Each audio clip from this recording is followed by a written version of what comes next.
Sadist है। आत्म प्रशंसा को, नार्सिसिज्म को आत्महत्या माना गया है, क्योंकि उसके संस्कार ये कहते हैं कि अपनी प्रशंसा करना बहुत बुरी बात है। मैं वह हूँ जो मैं सोचता हूँ कि आप सोचते हैं कि मैं हूँ। अगर कोई कहे मैं नहीं तो कौन बे, तो क्या बोलना है, इलाज करवा लो। कभी कभी किसी को लगता है कि इस पूरे ब्रह्मांड में मेरे जैसा कोई है नहीं, सब तो मेरे हाथों हो रहा है। रास्तों से कारवां तक, इस जहां से उस जहां तक मैं ही मैं हूं, मैं ही मैं हूं, दूसरा कोई नहीं। नमस्कार, आप सभी का इस कार्यक्रम में स्वागत है। आज हम जिस टॉपिक पर बात करेंगे वो टॉपिक फिलॉसफी का ना होकर के साइकोलॉजी का है, मनोविज्ञान का है। मुझे ऐसे कई लोग मिलते हैं जो कहते हैं कि आप सिर्फ फिलॉसफी पढ़ाएंगे तो फिर मतलब बाकी लोग क्या करेंगे, कुछ विषय और भी तो होने चाहिए, कुछ ऐसे विषय जो समाज से जुड़ते हों सीधे। फिलॉसफी भी जुड़ता है पर उतना सीधा नहीं जुड़ता। तो फिर मैंने सोचा कि मनोविज्ञान के कुछ विषय जो जीवन में बहुत ज़रूरी हैं उन पर बात हो। एक विषय मेरे मन में बहुत दिनों से है जिसको मैं सोचता हूं कि हम समझें, और आजकल हमारे समाज में एक शब्द खूब चलता है। वो शब्द अंग्रेजी का है, ग्रीक परंपरा से उठा हुआ शब्द है, जिसको बोलते हैं नार्सिसिज्म। आप सोचेंगे ये क्या शब्द हुआ। आप में से कई लोगों ने शायद ना सुना हो, ये शब्द पहली बार सुन रहे होंगे। आज की क्लास जितनी ज़रूरी आपके लिए है, आप लोगों की तो उम्र लगभग 22-23 से, मतलब 20-22 से लेके 30-35 के बीच में होगी।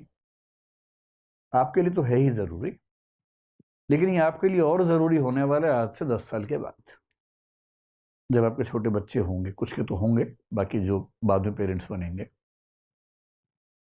बड़ा आसान लगता है पेरेंट होना, जबकि बहुत मुश्किल काम है।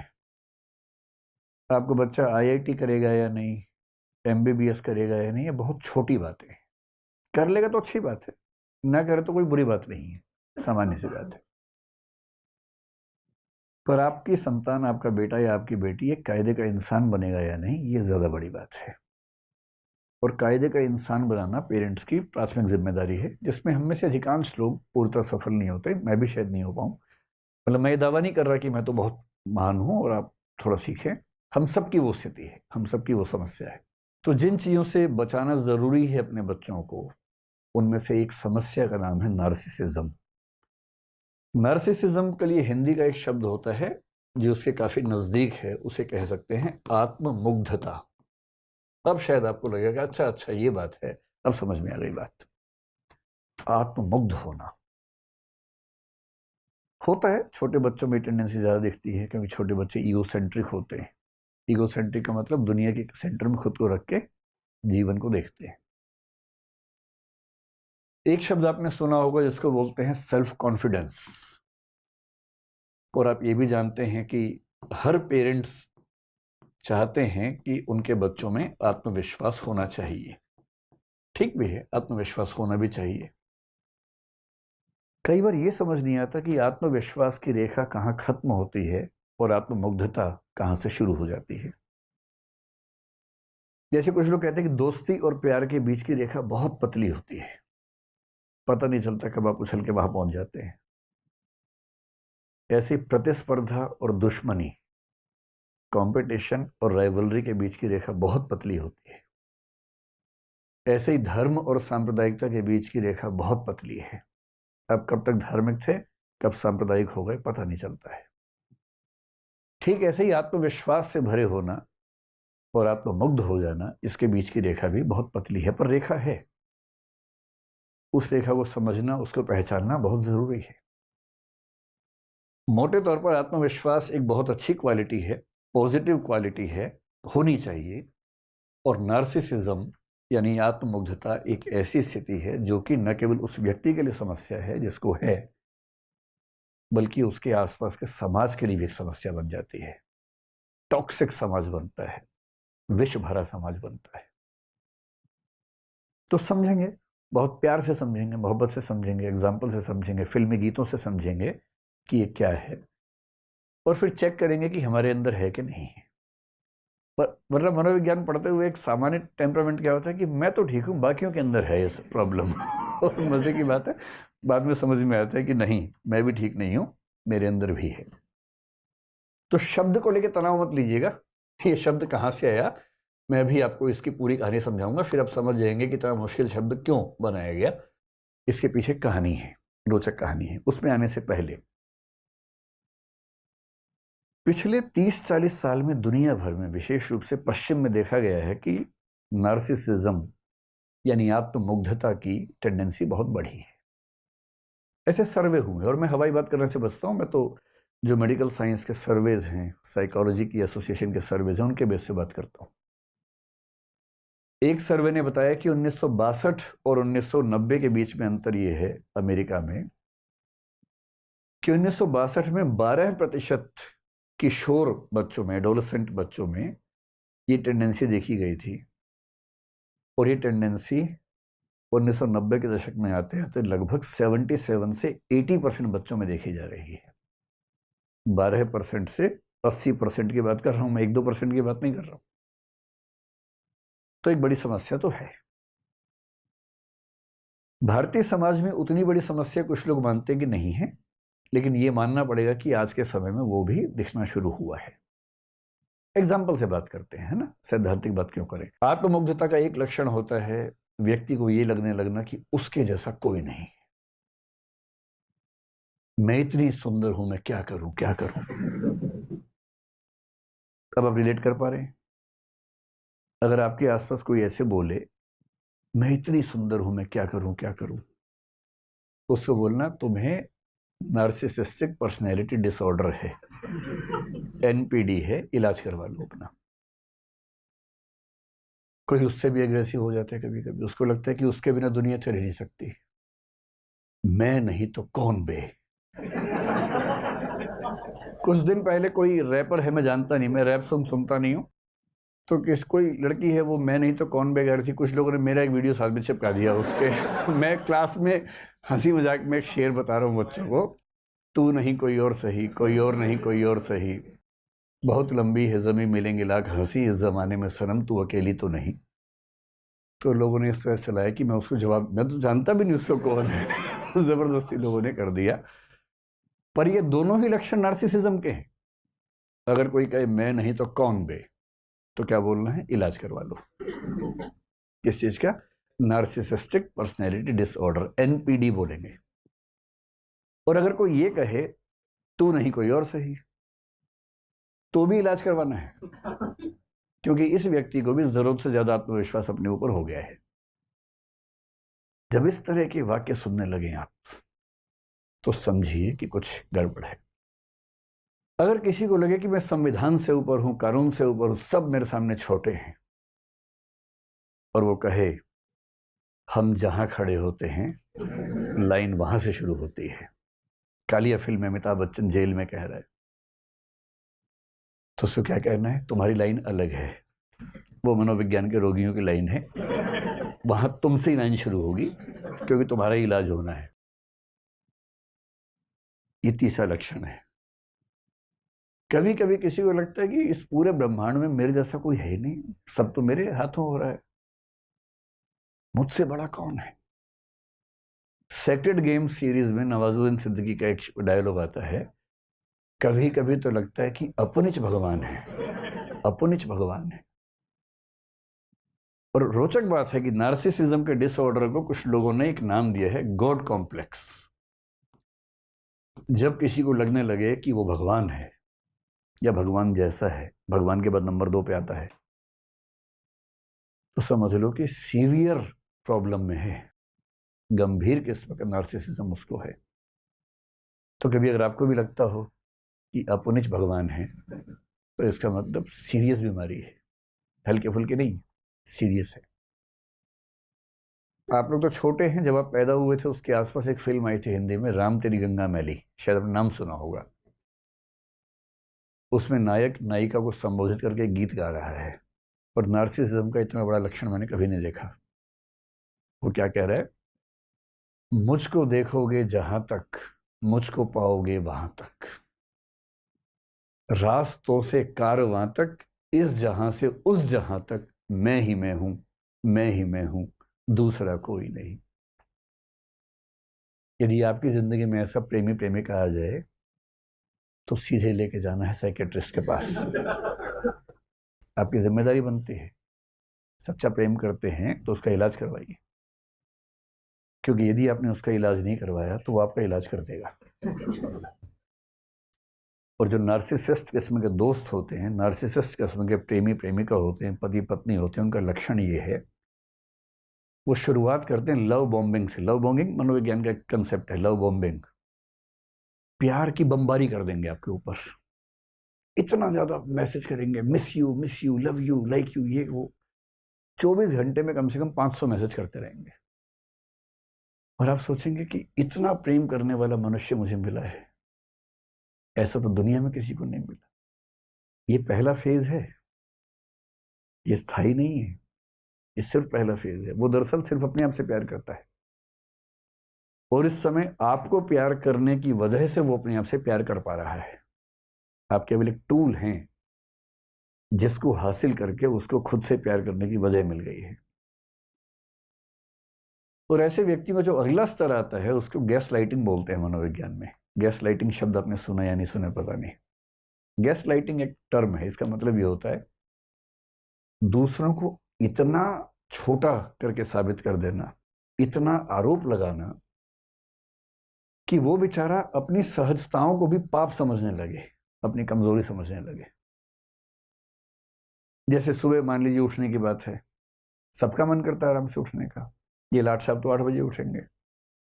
अगर पत्नी एक दिन थोड़ा सा लेट उठ गई तो उसको इतना सुना देगा, तुम कैसी औरत हो, कोई शर्म ही नहीं तुम्हारे अंदर, तो तुम 8 बजे उठ रही हो। खुद रोज 8 बजे उठता है, 8 बजे उठ रही हो, नरक जाओगी तुम तो। मेरी माँ को देखो 4 बजे उठती है सुबह। इतना सुना देगा, इतना सुना देगा कि उस बेचारी को सुबह 8 बजे उठना इतनी गिल्ट फीलिंग हो जाएगी कि वो धीरे धीरे खुद को धिक्कारते धिक्कारते खत्म हो जाएगी। ये इसका उल्टा भी हो सकता है, कोई महिला किसी पुरुष को करे, ये भी हो सकता है। अपने साथी को, अपने दोस्त को, अपने पति को, पत्नी को, अपने किसी रिश्तेदार को उन चीजों के लिए ब्लेम करना जो दरअसल ब्लेम करने वाली नहीं है, इतना ब्लेम करना कि वो बेचारा इंफीरियोरिटी कॉम्प्लेक्स में, गिल्ट कॉम्प्लेक्स में चला जाए, इसको बोलते हैं गैस लाइटिंग। तो यदि कोई प्यार की बमबारी कर रहा हो तो खतरा है कि अगला स्तर ही आने वाला है। फिर वो आपको हर चीज के लिए जिम्मेदार साबित करेगा, आपका आत्मसम्मान छीन लेगा, सेल्फ रिस्पेक्ट, सेल्फ एस्टीम खत्म कर देगा। ये मोटा मोटा लक्षण जो है, ये लक्षण अगर किसी व्यक्ति में आपको सारे एक साथ दिख जाएं तो उसको हम कहेंगे कि वो नार्सिसिस्टिक व्यक्ति है या नार्सिसिस्ट है। आपके मन में एक सवाल ये आ रहा होगा, कितना मुश्किल नाम क्यों रखा है इसका? इसके पीछे एक कहानी है, और उस कहानी का जो केंद्रीय चरित्र है उसका नाम है नार्सिसस। और नार्सिसस के नाम से इसका नाम पड़ गया नार्सिसिज्म। दरअसल कहानी 2 कैरेक्टर्स की है, एक नार्सिसिस है और एक ईको है, या एको है, जो भी आप बोलते हैं उसको। देखिए, दुनिया के सभी धर्मों में जो शुरुआती कथाएं हैं, कहानियां हैं ना, बहुत रोचक कहानियां हैं।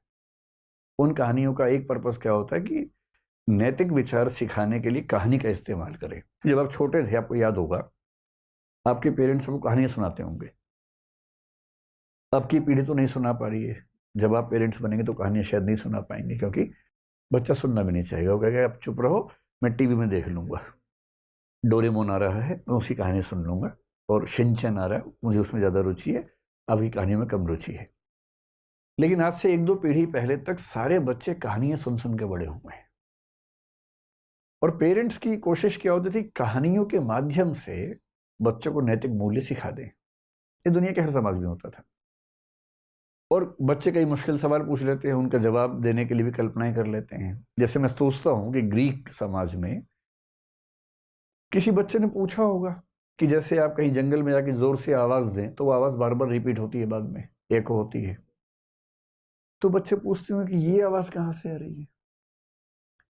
अब उस समय फिजिक्स इतनी विकसित नहीं थी कि फिजिक्स के बेस पे इसका आंसर आप दे सकें। तो फिर लोग कल्पनाएं कर लेते हैं। उन्होंने कल्पना कर ली कि ये जो आवाज है, इस आवाज के पीछे एक कहानी है बेटा। और वो जो कहानी है वो कहानी ये कहानी है। तो क्या कहानी है सुन लीजिए, फिर आपको पूरा अंदाजा हो जाएगा कि ये शब्द कहाँ से पैदा हो रहा है। एक बहुत प्रसिद्ध लेखक हुए हैं रोमन लिटरेचर में, ओविड नाम के। उनका एक महाकाव्य आपने नाम सुना होगा, मेटामॉर्फोसिस उसका महाकाव्य का नाम है, जो सीजर ऑगस्टस के समय में लिखा गया था, यानी कि ईस्वी पूर्व 27 से ईसा पश्चात 14 के बीच में कभी लिखा गया था, मतलब ईसा मसीह के दौर में लिखा गया था लगभग।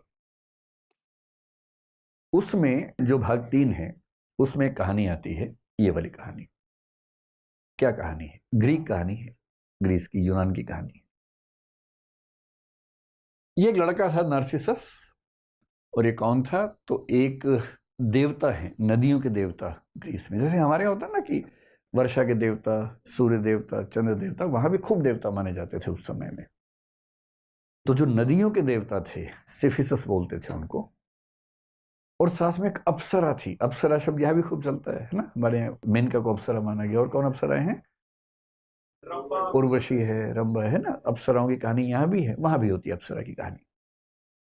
निम्फ बोलते हैं, NYMPH। निम्फ का मतलब होता है अप्सरा ग्रीक लिटरेचर में। तो एक अप्सरा थी वहां जिसका नाम था लिरियोपे। तो लिरियोपे नाम की अप्सरा और सिफिसस नाम के नदी देवता का जो पुत्र था उसका नाम था नार्सिसस। में एन लिख देता हूं। अब अप्सरा का बेटा है, देवता का बेटा है, तो स्मार्ट, सुंदर तो होगा ही होगा। बहुत ही सुंदर था। हमें अक्सर गलतफहमी ये होती है कि अपनी सुंदरता की वजह हम है, जबकि हम होता नहीं उसकी वजह। तुक्के से मिली होती है वो, तो है ना। तो इस बेचारे को ये नहीं पता था जो आपको पता है कि तुक्का है। इतना सुंदर था कि इस पे वो गाना सूट करता है, मैं इतना सुंदर हूं, मैं क्या करूं क्या करूं। सच में सूट करता है। इतना सुंदर था कि जो इसको देखता था पागल हो जाता था। इतना सुंदर। पर जितना सुंदर था उतना घमंडी भी था, घोर अहंकारी। अब कई लड़कियां इसको प्रपोज करती थी। भाई अगर कोई आपको प्रपोज करे, मान लीजिए, और आप नहीं पसंद करते हैं, तो कायदे से, विनम्रता से, डिसेंसी के साथ मना कर सकते हैं। सबसे अच्छा तरीका आप ये कहें कि मैं माफ़ी चाहता हूँ, मैं पहले से कहीं जबान दे चुका हूँ, वायदा कर चुका हूँ। बेशक ना दियो, कम से कम उसका अपमान तो नहीं होगा, सम्मान के साथ मना कर दीजिए। पर कुछ लोगों से मज़ा नहीं आता, उनको मज़ा आता है नीचा दिखाने में। कोई आपके पास आके बोले कि आप मुझे अच्छे लगते हैं, आप बोले तू शीशा देखा है कभी? अरे भाई अपनी औकात में रह के सपने देखा कर। अजीब हाल है, भिखारी कहीं का। तो अब ये क्या तरीका हुआ मना करने का? अरे मना ही करना है तो कायदे से मना कीजिए ना। आपका जीवन आपकी संपत्ति है, समझ में आ गया। आप अपनी पसंद का व्यक्ति चुनेंगे, समझ में आता है। पर आप किसी का भी अपमान करते चलेंगे, ये तो सही बात नहीं है। इस घमंडी लड़के को इस बात का एहसास नहीं था, खूब अपमान करता था। किसी लड़की ने आके बोला, उसको इतना नीचा दिखाता था कि तू अपना मुंह देख, कैसी है तू, ये है वो है। पर लड़कियां बेचारी उसके बाद जीना भूल जाती थी कि इतना अपमान कर दिया है, विष का घूंट पीती थी। अच्छा, एक कहानी पढ़ के लगता है कि उस समय के ग्रीक समाज में शायद होमोसेक्सुअल रिलेशनशिप्स को लेकर भी बहुत तनाव नहीं था। क्योंकि कहानी में ये भी आता है कि एक लड़का भी इस पे दीवाना हो गया था। वो लड़का बोला कि तलवार, मतलब वो आया उसके पास कि मैं आपके लिए जान दे सकता हूँ, मैं कुछ भी कर सकता हूँ, मैं चाहता हूँ आपके साथ जीना। तो उसने कहा जान दे सकता है तो जान दे दे। वो अवाक रह गया। तो उसने तलवार निकाल के दी कि ले जान दे दे भाई, इतना ही शौक है तो। उसने सच में अपनी गर्दन काट दी और मरने से पहले भगवान से प्रार्थना की कि इस आदमी को सबक सिखाना कि जितना नीचा दिखाता सब लोगों को। पर इसको एहसास था नहीं इस बात का। उसी समय एक और लड़की थी। वो लड़की एक अप्सरा थी बेसिकली। उसका नाम था एको, या इको कह लीजिए। खूब अच्छा बोलती थी, बहुत सुंदर थी। और एक देवी वीनस ने उसको एक बार ये कहा था कि तुम सबसे सुंदर अप्सराओं में से एक हो। बड़ी तारीफ की उसकी। बड़ी चंचल थी, खूब बोलने में शौकीन थी।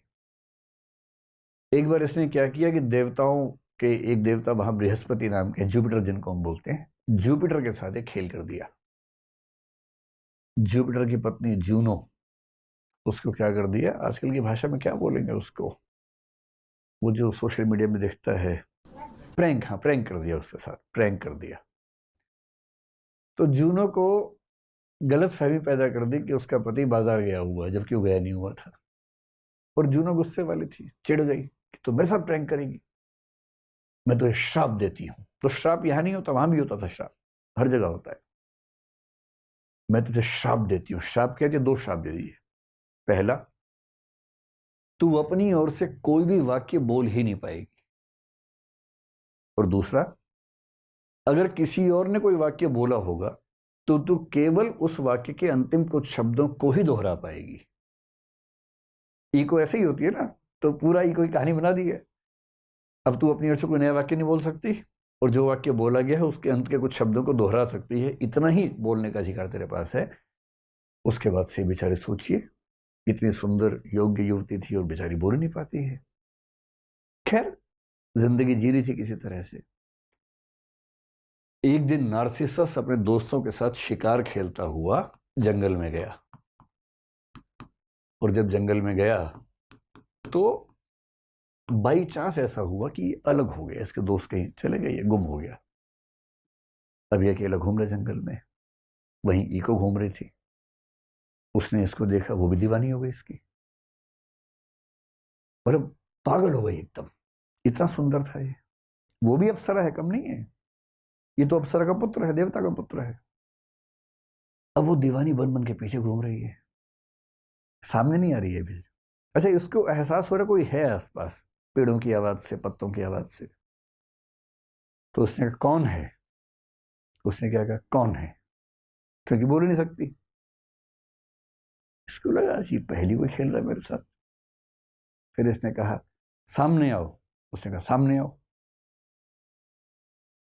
तब इसने कहा भाई इतना छुपने की क्या जरूरत है, हमें एक दूसरे से बात करनी चाहिए। तो उसका जवाब आया, बात करनी चाहिए। फिर थोड़ी देर के बाद वो सामने आ गई, और वो प्रेम में ऐसी दीवानी थी कि सीधे फिल्मी अंदाज से दौड़ी उसके पास गई गले मिलने के लिए। ऐसी दीवानी हो गई थी, क्योंकि उस वक्त लग रहा था कि बात बढ़िया चल रही है। उस उम्मीद में भाग गई, और जैसी पास आई तो उसने यूं कहा, रुको, दूर हो, ठीक ठीक। फिर बोला कि इससे पहले मैं मर जाना पसंद करूंगा, बजाय ये कि तुम मेरे शरीर का आनंद लो। वो बेचारी इको क्या बोली, तुम मेरे शरीर का आनंद लो। बात और बिगड़ गई इससे। और ये वाक्य जैसी उसके मुंह से निकला, उसको खुद इतनी शर्मिंदगी हुई अपने ऊपर, रोती हुई, खून के आंसू रोती वहां से भागी, और इसे धिक्कार के भगा दिया। उसका स्पर्निंग बोलते हैं अंग्रेजी में, धिक्कार करके भगा दिया। ये अपनी औकात देख, अपना मुंह देख। जब वो रोती हुई गई तो उसकी सहेलियां जो थी अप्सराएं, वो चली गई एक देवी के पास। नेमेसिस नाम था उन देवी का। ग्रीक लिटरेचर में नेमेसिस का मतलब है रिवेंज की देवी, प्रतिशोध की देवी। प्रतिशोध की भी एक देवी है उनके यहाँ। इस सहेलियां गई, उनका कि देखो ये जो लड़का है ना, बहुत बदतमीज है, इसने हमारी सहेली का दिल दुखाया है। पहले कितने लोगों का दिल दुखा चुका है, कितने लोग तो बेचारे जान दे चुके हैं इस चक्कर में। आप प्रतिशोध लो इससे। तो देवी ने कहा अच्छा ठीक है, इसका अकाउंट शुरू करते हैं। और फिर एक दिन ये फिर से शिकार करने गया, तो देवी ने एक जाल बुना इसके लिए, नेमेसिस ने। और इसको प्यास लगी बहुत जोर से। पानी ढूंढते ढूंढते जब आगे बढ़ा, वहां एक पूल था, तालाब समझ लीजिए, सुंदर सा तालाब था। पर तालाब इस तरह से बना हुआ था कि उसमें कुछ कदम रख के, मतलब तालाब समझ लीजिए कि इस तरह का तालाब था। ये संभव नहीं था कि अब इसमें 2 कदम चले जाएं, बहुत गहरा तालाब था। तो यहां लेट के फिर पानी निकालने की स्थिति थी, ऐसे करके। तो ये पेट के बल लेटा नीचे से पानी निकालने के लिए, पीने के लिए।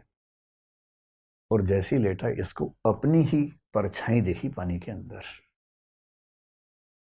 वैसे जब ये पैदा हुआ था, एक साधु को बुलाया गया था। साधु से पूछा गया कि इस बच्चे का भविष्य क्या होगा। जैसे हमारे यहाँ होता था, वहां भी होता था, बच्चे का भविष्य क्या होगा। साधु ने कहा कि जब तक ये अपने आप को नहीं जानेगा, तब तक इसका जीवन बहुत अच्छा रहेगा।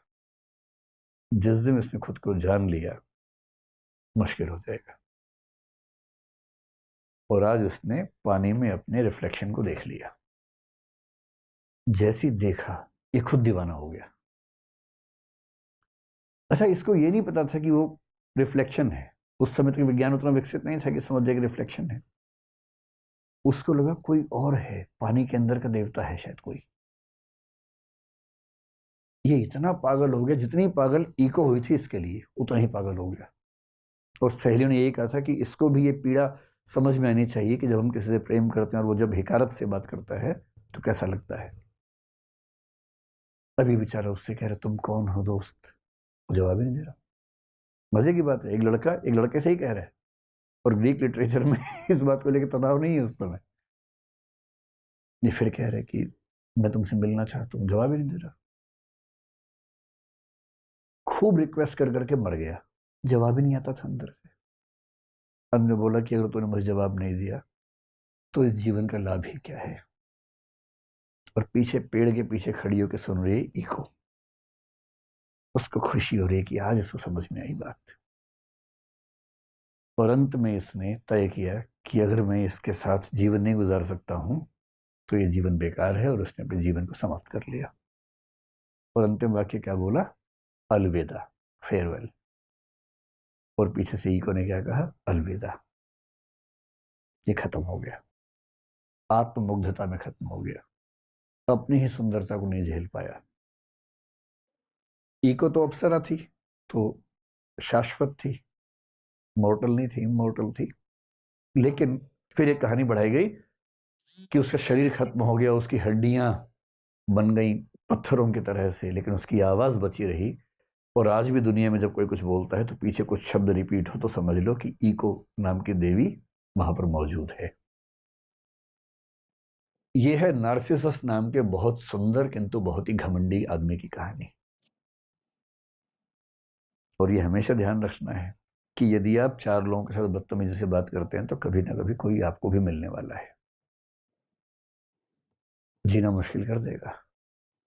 सीखने की बात है कि किसी को पसंद करो तो ईगो की तरफ भाग के नहीं जाना, उसके पास थोड़ा सा अपना स्वाभिमान बना के रखना। और कोई पसंद ना आए तो उसको बदतमीजी के साथ, हिकारत के साथ, तिरस्कार के साथ नहीं खारिज करना है, कायदे से मना करने का भी तो तरीका हो सकता है। क्योंकि ऐसा होता है, जैसा आप सबके साथ बर्ताव करेंगे वैसा आपके साथ भी हो तो सकता ही है। इस नार्सिसिस नाम की टेंडेंसी जिन व्यक्तियों में है उन व्यक्तियों के लिए शब्द चल पड़ा नार्सिसिस्ट, और इस टेंडेंसी का नाम चल पड़ा नार्सिसिज्म। एक शब्द मनोविज्ञान में इकोइज्म भी चलता है, और एकोइज्म उनके लिए चलता है जो बहुत कमजोर किस्म के व्यक्ति हैं, जो किसी नार्सिसिस्ट को झेलते रहते हैं, उसकी हर बात को मानते रहते हैं, टॉक्सिक रिश्तों को झेलते हैं, विरोध नहीं करते हैं, हर दुख को पी जाते हैं। ये भी बुरी बात है। और ये तो नार्सिसिस्ट की कहानी आपने देख ही ली। अब इसके बेस पर अगर मैं आपसे कहूं कि नार्सिसिज्म के यानी कि आत्ममुग्धता के क्या क्या लक्षण हैं। आत्ममुग्धता दरअसल पर्याप्त शब्द नहीं है, उससे पूरी बात कन्वे नहीं हो पा रही है, लेकिन हाँ एक सेंस कन्वे हो पा रही है। और आपको यह भी समझना होगा कि ऐसा तो नहीं कि हम भी कहीं इसके शिकार हों। कुछ लोग मानने लगे हैं आजकल कि एक स्तर तक नार्सिसिज्म हेल्दी हो सकता है, आत्ममुग्ध होना एक स्तर तक स्वस्थ मानसिकता हो सकती है, और एक स्तर से आगे बढ़ जाए तो इसको बोलते हैं एनपीडी। एनपीडी का मतलब नार्सिसिस्टिक पर्सनैलिटी डिसऑर्डर। और ये किसी भी तरह का हो सकता है। जैसे कुछ लोगों ने इसके कई प्रकार बताए। किसी किसी को अपने शरीर पर बड़ा गर्व होता है कि जैसी मेरी बॉडी है। कुछ लोग आप देखेंगे सुबह से अब तक जिम में जाके फुलाते रहते हैं बॉडी को, एकदम मछलियों के संग्रहालय बन जाते हैं, हाथ में मछलियां, पैर में मछलियां, और उसी में उनको आनंद आता है। फिर ऐसे कर करके चलते हैं, सड़क पे चलते हुए भी लगता है कि टी शर्ट के अंदर कोई मतलब पहाड़ है, तो उनको उसी में गर्व है। इसको बोलते हैं सोमैटिक नार्सिसिज्म, कि मेरा शरीर इतना महान है, तुम क्या हो मेरे सामने। किसी लड़की के मामले में हो सकता है सुंदरता भी हो जाए, वही मैं इतनी सुंदर हूं, ये मैं इतना बलिष्ठ हूं, मैं क्या करूं क्या करूं, पुरुष के लिए।